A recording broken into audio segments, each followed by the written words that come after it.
Good evening. Before you go to sleep tonight, I want to ask you one simple question. What if the biggest threat to your heart doesn't happen while you're awake, but while you're sleeping? Most people imagine a heart attack the same way, a sudden, crushing pain in the chest, a hand pressed against the heart, a desperate call for help. That's what we've seen in movies for decades. But real life is often very different, especially after the age of 60. Some of the deadliest heart attacks don't begin with unbearable pain. They don't always come with dramatic warning signs. In fact, many happen during the quietest hours of the night, while the person is fast asleep. No panic, no scream, no chance to react. Just a heart that slowly reaches its limit while the rest of the body remains completely unaware. What surprises many people is that these nighttime emergencies are rarely caused by a single moment of bad luck. More often, they're the result of small habits repeated night after night. The time you eat dinner, the medication you forget to take, the amount of water you drink, even the temperature of your bedroom. On their own, these choices seem harmless, but together, they can quietly place extra stress on an aging heart. After decades of caring for patients with heart disease, one lesson has become impossible to ignore. The people who arrive in the emergency room are often shocked. They believe they were doing everything right. They never imagined that an ordinary evening routine could increase their risk while they slept. The truth is, your heart doesn't stop working when you close your eyes. If anything, it begins one of the most important shifts of the entire day. During healthy sleep, your heart should slow down. Your blood pressure should gently fall. Your blood vessels should relax. This is your body's natural recovery period, a time when your cardiovascular system finally gets a chance to rest. But after the age of 60, that recovery process becomes more fragile. Arteries become stiffer, blood pressure becomes harder to regulate, and the heart has much less room for error than it did 20 or 30 years ago. That means one unhealthy bedtime habit can have a much greater impact than most people realize. Tonight, I'm going to walk you through 5 common evening mistakes that many older adults make without ever knowing the danger.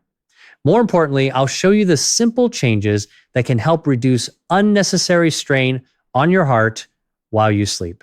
None of these require expensive treatments. None involve extreme diets. Most take only a few minutes to change, yet together they can become part of a healthier nighttime routine. And make sure you stay until the end. The final habit is so common that millions of older adults do it every single night without realizing it may be putting extra pressure on their heart. Let's begin with a mistake that surprises almost everyone: the time you eat dinner. Let me ask you something. What time did you eat dinner last night? Was it 6 o'clock, 7, or was it closer to 9, maybe even 10? For many adults over 60, eating late has become a normal part of life. Family schedules run late. Television keeps us on the couch. Sometimes we simply aren't hungry until the evening. It feels harmless. After all, it's just dinner. But your heart sees it very differently. One evening, I met a 8-year-old retired school teacher named Margaret. She had always considered herself healthy. She didn't smoke. She walked every morning. She never missed her annual checkups. Yet she often finished dinner around 9:30 p.m., a large plate of pasta, a piece of fried chicken, sometimes dessert. Then she would sit in her favorite chair, watch television for an hour, and head straight to bed. She never imagined that this routine could quietly increase the workload on her heart every single night. Here's why. The moment you eat a heavy meal, your digestive system goes to work. Your stomach, intestines, liver, and pancreas suddenly need much more blood to process that food. To meet that demand, your heart has to pump harder. Your circulation speeds up. Blood pressure may rise, blood sugar begins to climb, and fats from the meal enter your bloodstream over the next several hours. Now imagine what happens if you lie down shortly afterward. Instead of allowing your heart to slow down for its nightly recovery, you've just given it another job. Your body is trying to digest a large meal while your cardiovascular system is attempting to enter its natural resting phase. Those two jobs compete with each other. And after the age of 60, your heart has far less reserve than it once did. Think of it like asking an older car to climb a steep hill just before parking it for the night. The engine works harder, it runs hotter, And over time, that extra strain adds up. The same can happen inside your body. Researchers have found that eating a large meal within 2 to 3 hours of bedtime is associated with higher nighttime blood pressure and poorer sleep quality in many older adults. Poor sleep itself places additional stress on the heart, creating a cycle that's difficult to break. There's another problem many people don't expect. A full stomach increases the chance of acid reflux. Sometimes reflux creates chest discomfort that feels frighteningly similar to heart pain. Other times, it disrupts sleep over and over again, preventing your body from reaching the deep stages of rest where your heart does much of its overnight recovery. The good news is that this is one of the easiest habits to change. Whenever possible, try to finish your main dinner between 6 and 7 p.m. Give your body at least 3 hours before going to bed. If you become hungry later in the evening, choose something light instead of another full meal. A small bowl of Greek yogurt, a handful of walnuts, or a piece of fruit is often a much gentler choice than a heavy plate of fried food or a large serving of pasta. Remember, this isn't about eating less. It's about giving your heart the chance to do what it was designed to do at night. Slow down, recover, and prepare you for tomorrow. But late dinners aren't the only mistake I worry about. The next habit is even more dangerous because millions of older adults believe they're already doing it correctly. In reality, one small mistake with this daily routine could leave your heart completely unprotected during the hours when it needs help the most. Let's talk about blood pressure medication and why timing may matter just as much as taking it. Now, let's talk about something that surprises almost every older adult I meet. It isn't a new medication. It isn't an expensive treatment. It's something much simpler. The time you take your blood pressure medicine. If you're over 60, there's a good chance you take medication to control high blood pressure. And if you do, you probably have a routine. Maybe you take it with breakfast. Maybe after your morning coffee. You've done it the same way for years, so you assume it's correct. But here's the question very few people ever ask. Is your medication working when your heart actually needs it most? Most people think of high blood pressure as a daytime problem. They imagine stress, traffic, deadlines, or physical activity causing blood pressure to rise. But for many older adults, the greatest danger doesn't happen during the day. It happens while they're asleep. A few years ago, I spoke with a retired accountant named Robert. He was 71. Every morning at exactly 8, he took his blood pressure pill without fail. His numbers looked good during doctor's appointments. Everything seemed under control. Then one morning, his wife found him sitting on the edge of the bed, unable to move his right arm. He had suffered a small stroke during the night. The frightening part, he never felt it happen. Later testing revealed something he had never heard of before. His blood pressure wasn't rising during the day. It was rising while he slept. This condition is often called nocturnal hypertension, and it's far more common after the age of 60 than most people realize. Normally, your blood pressure should gently fall while you sleep. Doctors sometimes call this the nighttime dip. It's one of your body's natural protection systems. Your heart gets a chance to slow down. Your arteries experience less pressure. Your entire cardiovascular system enters recovery mode.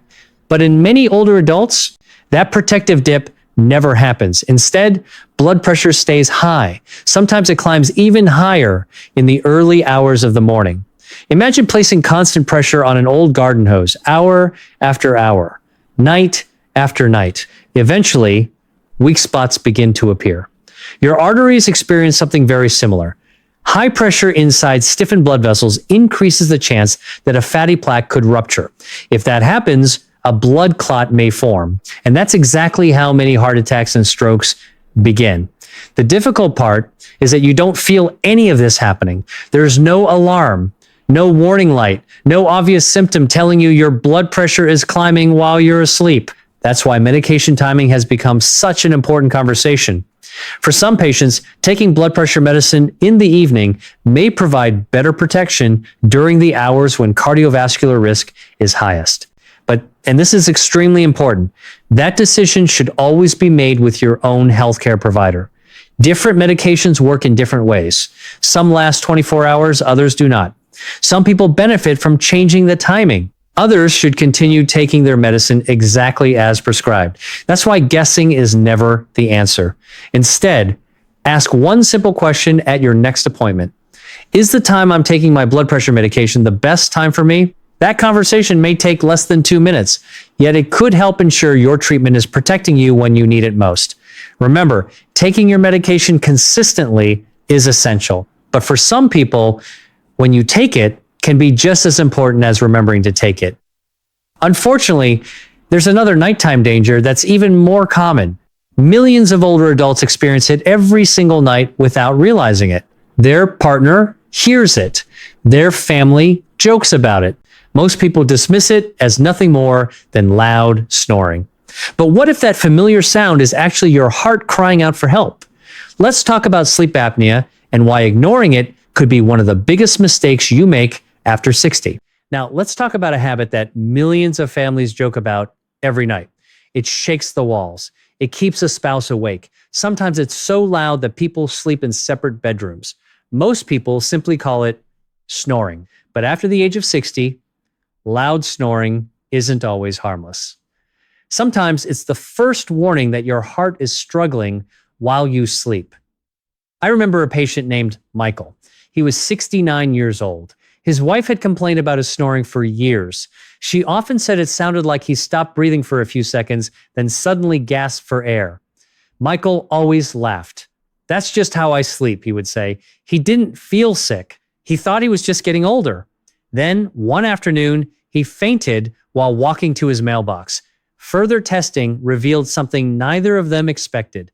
Michael wasn't just snoring. He had obstructive sleep apnea, and it had likely been affecting his heart for years. Here's what happens during sleep apnea. While you're asleep, the muscles in your throat relax too much. Your airway becomes partially or sometimes completely blocked. For several seconds, you stop breathing. Your oxygen level begins to fall. Your brain immediately recognizes that something is wrong. Without you even knowing it, your body enters emergency mode. Stress hormones are released. Your heart rate suddenly jumps. Your blood pressure rises sharply. Then your brain briefly wakes you just enough to reopen your airway. You take a deep gasp and fall back asleep. Most people never remember these tiny awakenings, but they can happen dozens of times every single hour. Imagine someone waking your heart over and over and over every night for years. Your body never gets the deep, restorative sleep it desperately needs. Instead of resting, your heart spends the entire night responding to one emergency after another. Over time, that repeated stress can contribute to high blood pressure, irregular heart rhythms, and an increased risk of serious cardiovascular problems. That's why doctors take sleep apnea so seriously. The challenge is that many people don't recognize the warning signs. Loud snoring is only one clue. Pay attention if you often wake up feeling exhausted, even after spending 8 hours in bed. Morning headaches, a dry mouth when you wake up, falling asleep easily during the day, or someone telling you that you stop breathing while sleeping. These are all signs worth discussing with your healthcare provider. The good news is that sleep apnea can often be diagnosed with a simple sleep study. And for many people, treatment makes an incredible difference. Patients frequently tell me they wake up feeling more refreshed than they have in years. Their energy improves, their blood pressure becomes easier to manage, and their heart no longer has to fight through repeated oxygen shortages every night. There's one simple thing you can try tonight while waiting to speak with your doctor. Sleep on your side instead of your back. For some people, this helps keep the airway more open and reduces breathing interruptions. It's not a replacement for proper treatment, but it may help reduce symptoms until you're evaluated. Remember, snoring isn't always just noise. Sometimes it's your body asking for help. And listening early can make all the difference. But there's another bedtime mistake that seems completely logical. In fact, most older adults do it because they believe they're protecting themselves. Ironically, it may increase the risk of heart problems instead. Let's talk about why avoiding water before bed could be doing more harm than good.